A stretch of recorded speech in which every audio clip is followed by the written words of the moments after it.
Today I will talk about Indian economy.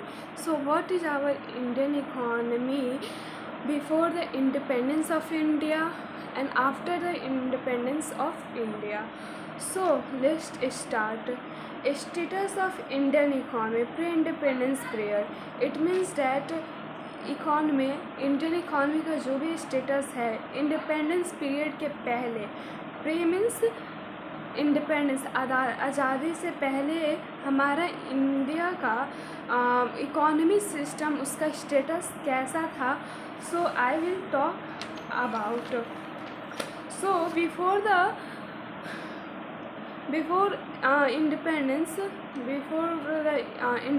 of the India was a self-reliant economy. Agriculture was the main source of livelihood. Okay agriculture हमारा main source था livelihood का.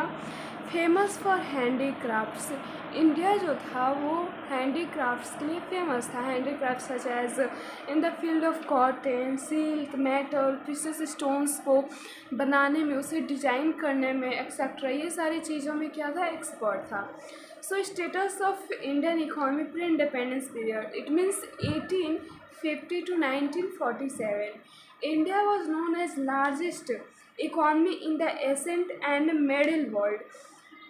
It means that India जो था वो largest economy था. कब, मतलब आज़ादी से पहले, प्राचीन काल में और मिडिल टाइम में. Between the first and 17th century AD, first और 17th सेंचुरी के बीच में क्या था, इंडिया वो लार्जेस्ट इकॉनमी था, दुनिया का सबसे बड़ा largest economy.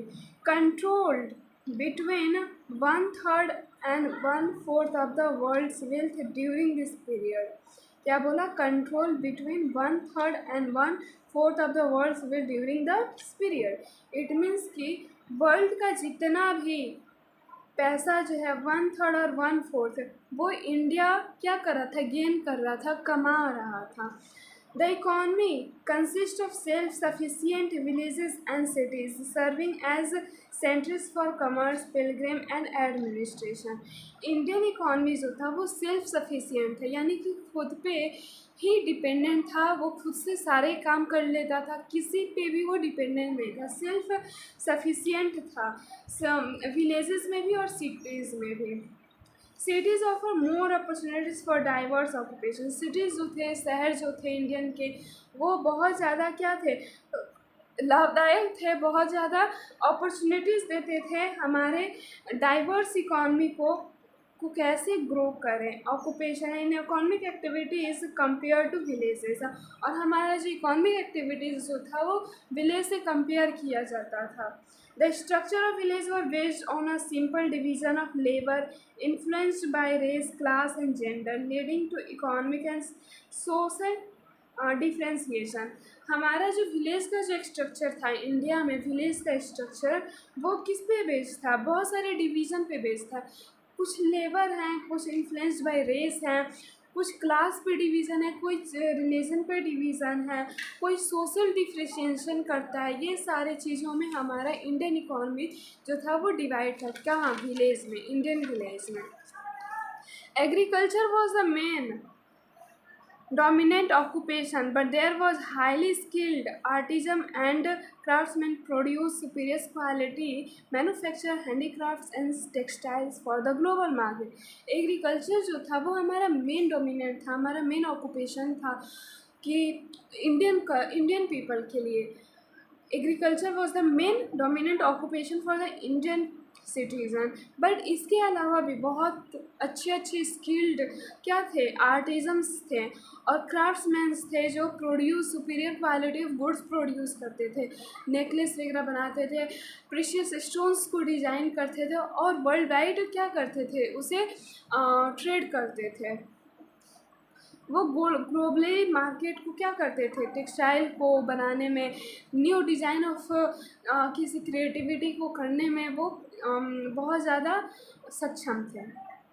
So now the advent of the Europeans and the British marked a shift in the economic history of India. क्या बोला कि हमारे जो यूरोपियंस के टाइम में ब्रिटिश का शिफ्ट हमारे इंडियन हिस्ट्री में इंडियन इकोनॉमी में ब्रिटिश का कैसे आना हुआ। The period British rule can be divided into sub market. The rule of the East Indian company from 1957 to 1757 to 1858। It means that 1757 से लेकर 1858 तक हमारा इंडिया क्या था, ईस्ट इंडिया कंपनी था ब्रिटिश के अंडर। और दूसरा क्या था, British government in India from 1858 to 19 और 1858 से लेकर 1947 तक ब्रिटिश गवर्नमेंट बन चुका था हमारे इंडिया में, वो रूल करने लगे थे उस वक्त तक। Now you can see that the advent of the Europeans and the British marked a shift in the economic history of India. हमारे इकोनॉमिक हिस्ट्री, हमारे इंडिया के इकोनॉमिक हिस्ट्री में ब्रिटिश और यूरोपियंस का आना एक बहुत बड़ा मुद्दा बन गया था। The period of British rule can be divided into सब पीरियड्स। और ब्रिटिश रूल जो है वो दो सब पीरियड में डिवाइड है। The rule of east Indian company 1757 से लेकर 1858 तक हमारे इंडिया में ब्रिटिश को ईस्ट इंडियन कंपनी के नाम से जानते थे और 1858 से 1947 तक ईस्ट इंडिया कंपनी हमारे इंडिया में अपना गवर्नमेंट बना चुकी थी जिसे हम ब्रिटिश गवर्नमेंट के नाम से जानते हैं। सो इनका मेन रूल क्या था, the British colonialism in India. Colonialism means जो रूल करते हैं इंडिया में उसे कॉलोनिज्म कहते हैं।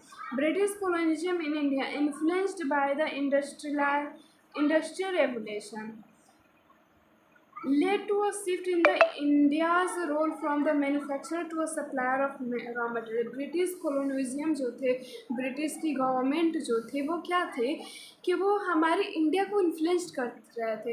जितने भी हमारे रॉ मटेरियल थे वो एक्सपोर्टर बना दिए और फिनिश गुड का हमें क्या बना दिए, सप्लायर बना दिए कि हम क्या करेंगे कि रॉ मटेरियल को हम एक्सपोर्ट कर देंगे सस्ती चीज़ों में और सस्ते दाम में, और जो वो हमें फिनिश गुड बना कर देंगे वो महंगे बना कर देंगे। तो इस तरह से हमारे एग्रीकल्चर, हमारे इंडस्ट्रियल रिवोल्यूशन को क्या कर दिया, डिस्ट्रॉय कर दिया। British policy imposed heavy tariffs on the export of finished goods। British policy जो थी वो जो इंडिया का जो एक्सपोर्ट था उस पर क्या कर दिया, हेवी टैरिफ्स इम्पोज कर दिया फिनिश गुड्स के लिए, well keeping lower tariffs on imports. और जो इम्पोर्ट जो हो रहा था, जो मतलब ब्रिटिश जो है वो अपना सामान इंडिया में जब भेज रही थी तो क्या टैरिफ उस पर कम कर दिया, और जब इंडिया ब्रिटिश को रॉ मटेरियल जब प्रोवाइड कर रही थी तो उस पर टैरिफ ज़्यादा लगा दिया। This discriminatory tariff policy aimed at serving British in the interest result in a sharp decline in both external and domestic demand for Indian goods। और ये डिस्क्रिमिनेटरी टैरिफ पॉलिसी जो है ब्रिटिश की डिस्क्रिमिनेटरी टैरिफ पॉलिसी वो इस मुद्दे तक पहुंच गई थी कि इंडिया का जो भी एक्सटर्नल और इंटरनल जो भी हमारा ट्रेड था वो उससे डिस्ट्रॉय कर दिए, पूरे तरीके से क्या कर दिए, डोमेस्टिकली डिस्ट्रॉय कर दिए। The destruction of Indian handicrafts and manufacture was a consequence of hostile और adverse।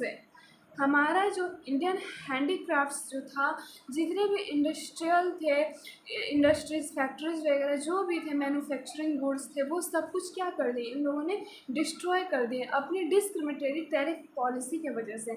And competition for machine made goods, और मशीन मेड गुड्स के वजह से कंपटीशन होने लगा because machine made goods was very cheap and the people and the Indian citizen try to buy, and they also very consequence with the machine made goods because they seems to be a very cheap and they easy to buy।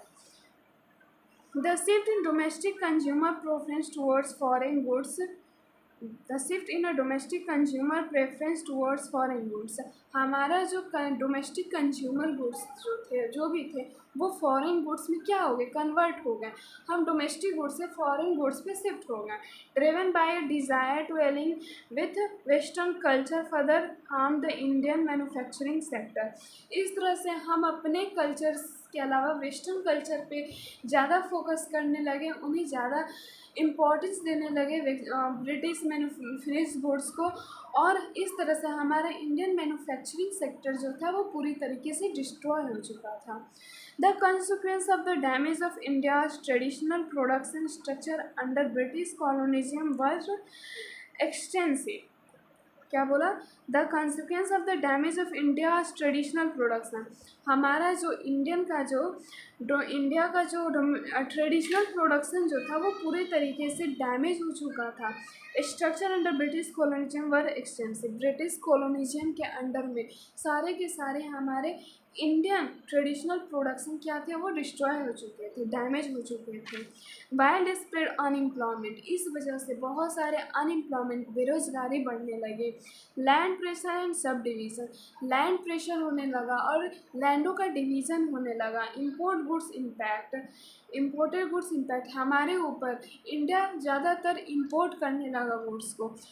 The influence और inflow of cheap machine made goods from British and a shift in Indian taste towards imported products made it challenging for domestic industry to survive, इस तरह से हम India जो था वो machine made goods के ऊपर क्या हो गया, शिफ्ट हो गया, और वो अपना डोमेस्टिक प्रोडक्ट को भूल गया, उसे बनाना छोड़ दिया, वो इंपोर्ट करने लगा ब्रिटिश कंपनियों से। Zamindari system, the zamindari system created a class focused on perpetuating British rule, हमारा जो ज़मींदारी सिस्टम जो था ब्रिटिश रूल के अंडर में वो क्या होने लगा था, डिस्ट्रॉय होने लगा था।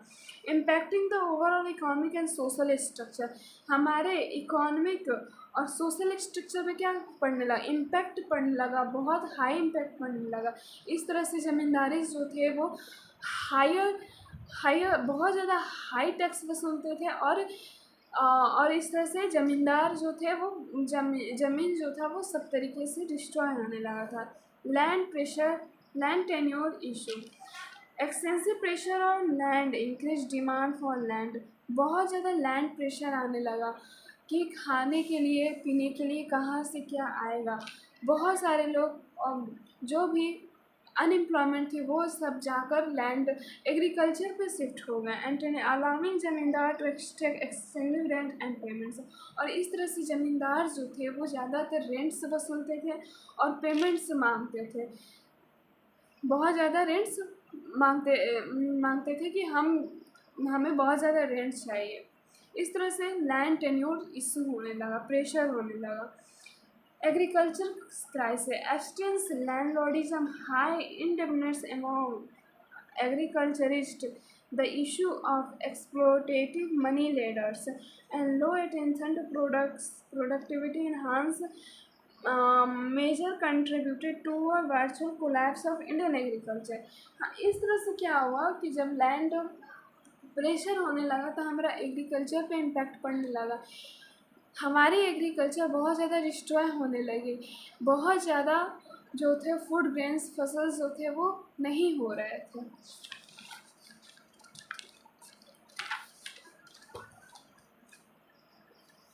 Factor based production did not exist in India before 1850, 1850 से पहले फैक्ट्रीज, इंडस्ट्रीज, ये सारी चीज़ें कुछ नहीं थे, and modern industrial and private began to grow in the mid 19th century under colonial rule, British colonial rule के अंडर में हम मिड द 19th सेंचुरी के बीच में क्या होने लगा, इंडस्ट्री जो है वो एम्फेसिस होने लगा, वो बढ़ने लगा।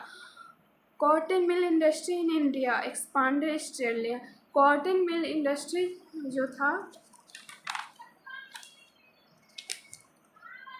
इस तरह से जो कॉटन मिल इंडस्ट्रीज जो था वो बहुत तेज़ी से बढ़ने लगा, अचीविंग हाई इंटरनेशनल कम्पिटिटिवनेस, बहुत इंटरनेशनली कम्पिटिवनेस हाई अचीव करने लगा था with 9 million spindles. 9 million spindles बनने लगे, जो धागे होते हैं ना वो 9 मिलियन बनने लगे। इन 1930s ranking 5th globally. 1930s में कॉटन मिल इंडस्ट्री जो था वो इस्टेब्लिश्ड हुआ। ओके, और रैंकिंग 5th ग्लोबली, और पूरे वर्ल्ड वाइड 5th रैंक पे था India. Jute mills mainly situated around Calcutta के अराउंड सिचुएटेड है जूट मिल्स।